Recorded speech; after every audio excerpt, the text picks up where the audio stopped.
yung picture mga ano, kababayan. ng inyong kasal. Last year, ayan. Bagong-bago pa yung ano nila. Kasal 2024. Anong month po kayo kinasal? February 14, February. 2024. Ano? Anong pangalan niya ito? Kasalang bayan. Valentine's Day. Opo. So, first wedding anniversary po pala kayo ngayong Valentine's Day. Opo. Ano po ang plano ninyo sa inyong wedding anniversary? Maghahanda kaya? Next time na lang po siguro pagaan. Hindi po kaya ng budget ngayon na maghanda. Ayan. After ilang years kayong nagsasama, talagang ginusto niyo na rin ang magpakasal. So, mga 15 years na po kayo magkasama, no? Kasi 14 years old na si Hazel. Ayan. Ayun po mga kababayan. So, yan po ang istorya ni Hazel. Sa kasalukuyan, patuloy pa rin na nag-aaral at nangangarap si Mutya. Pangarap na hindi niya kailanman bibitawan dahil yun na lamang ang tanging pag-asa na kanyang makakapitan. Sama-sama po natin subaybayan ang kwento ng buhay ni Mutya.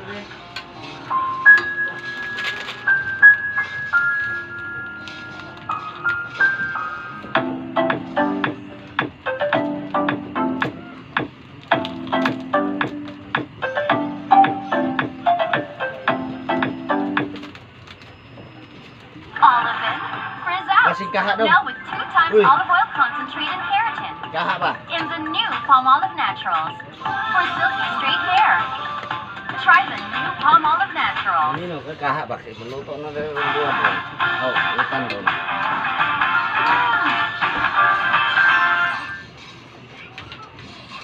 Ay.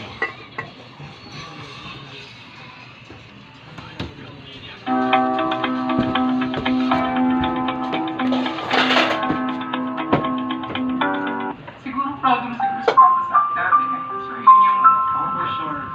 Na sana mabuhay lang siya. Ibigay ko sa magulang ko yun. Pinapangarap ko sila para sa kanila. Unang-una po talaga bilhin yung bigas. Bahala na yung iba dyan. Basta importante sa akin yung bigas. Meron kasi akong impakay. Ayaw ko rin na yung every moment ng pagsashoot. Okay, that's good. Pag-usapan natin yung pagiging aktor and at the same time kasi hindi ka lang aktor dito sa series. Nanood ako, Chris Pau. Ikaw din ang director. Gaano kahirap Pugong ang pagiging Guerrero. actor/director? Chris Pau. Hindi siya mahirap. Wow. Hindi naman siya mahirap. Kasi nga, parang nasanay na ako sa ginagawa ko. So, minsan, kahit on the spot lang natin gagawin, nakakakuha ka agad ako ng idea. Thankful lang ako kasi may talent tayong gano'n. Mahirap lang sa akin kasi nga, ang pinakamahirap lang doon, siyempre, ako yung magkakamera. Dahil may gusto kong anggulong gusto kong kunan. Hindi mahirap sa akin yung mag-isip. Ang mahirap sa akin, yung pagkakamera, tapos ikaw naman yung sasala. Yun yung mahirap. Pero yung mag-isip ka ng concept or idea na, hindi sana nagyayabang ako. Yes, no. Hindi ka. I know. Mas nahihirapan ako sa practicality. Kasi bakit? Pagod. Sarap dito palit. Pagod. Iba'y kumantika Marami na iniisip. Kung paano mo matutulungan sila. Kasi on the spot, nakita ka ng tinutulungan sa bawat pag-i-interview ko. Hinahanap ko yung sagot kung paano ko sila tutulungan. Hindi naman pwede nakita tayo ng estudyante na ito kailangan tulungan kasi mahirap ang buhay. Hindi mo, ang solusyon ay kunin mo kagad siyang scholar, di ba? Pero hindi naman ganun. Kukunin ko siyang scholar kung hindi ko naman nakikita yung, halimbawa, hindi mo pala nag-aaral ng magaling or kaya pabayaan naman pala sa pagkaaral, tapos kukunin. Yung bang ganun. Tapos may tutulungan tayo na, yan, kawawa talaga yan. O, pangit ang bahay, sila-sila ang bahay. Eh pag tinanong mo naman anong ginagawa nila, eh tamad naman pala. Hmm. So kaya ganyan ang buhay. Diba? So, mas mahirap yun. Kasi Hmm. nga, gagawa ka ng solusyon kung paano mo sila tutulungan. Ito meron doon solusyon na Yes. isip lang ng utak, tabalan ng utak kung ano yung gagawin mo concept. Exactly. Naintindihan ko yung point mo. Kasi nga, kumbaga, sa charity kasi, yan ay totoong buhay. Realidad yan. Wala yung script. Unlike etong teleserye, script, iniisip. So, kumbaga yung comparison, kaya mas mahirap yung charity. Tama. Okay. So, ito naman, so, sa mga pag-arte na ginagawa mo, Chris, na, is it your first time din na umarte talaga? Or baka naman meron kang mga like, sa school kasi, di ba, nung high school tayo, kahit pa paano, may mga pagkakataon na tayo umaarte din sa ilang subjects. Nung nasa elementary or high school ka ba, bago ka nag-grade 10, meron ka bang mga prior experience? Kaya ko tinatanong dahil napaka-convincing ng pag-arte. Sabi nga ng mga manonood na dumating sa punto na talagang gusto na nila yung lab team ng Cristao. So, meron ka bang prior experience? Wala, kasi nahihiya talaga ako. Oo. Lalo pag maraming tao, nakatingin ko, nahihiya ako. So, talagang natural gift. Yes. So, natural gift yung ano niya, no? Kasi, napaka-witty niya. Tapos talagang ang ganda ng ano niya sa camera. Doon din ako mga sa kanya kasi Yeah. magaling siya. Hmm. Magaling siya pag tinutukan mo ng camera.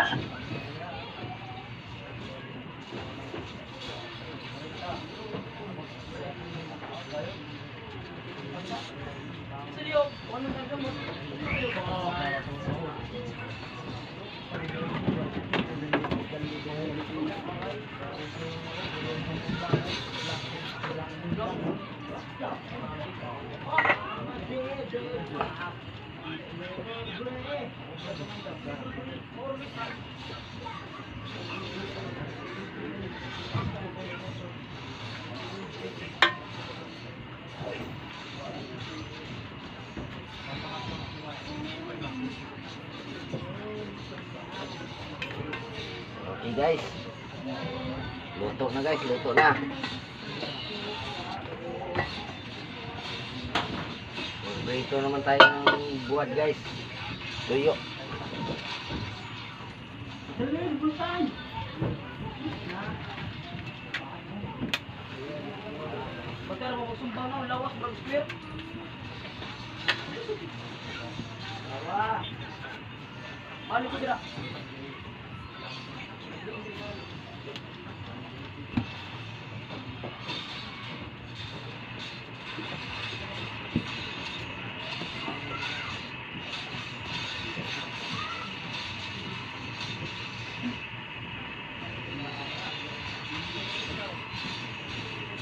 Paliting wifi.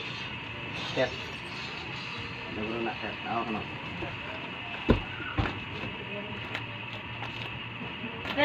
Oh. Yan ay, suko pa ba?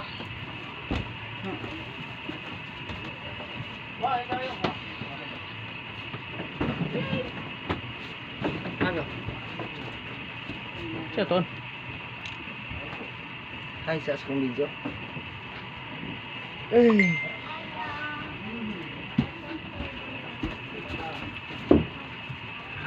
Sige.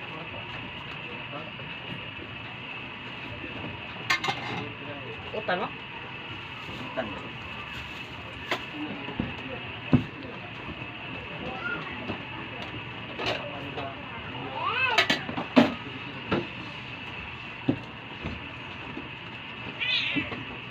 Ano yung mga video? Paano gagawa na? Yan, no? Ang TV mo, paano yung wifi? Ito guys, tuyo.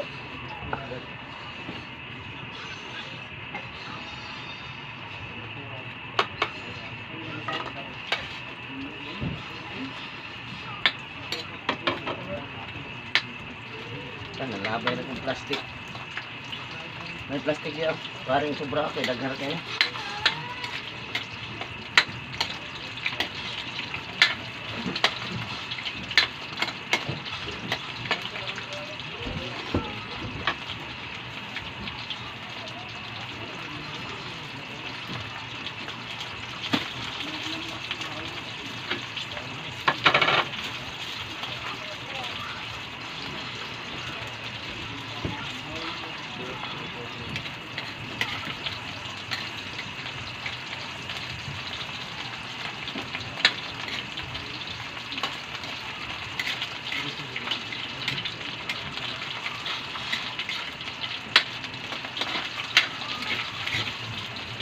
Luto na nag-on.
Guys, luto na guys, tuyo.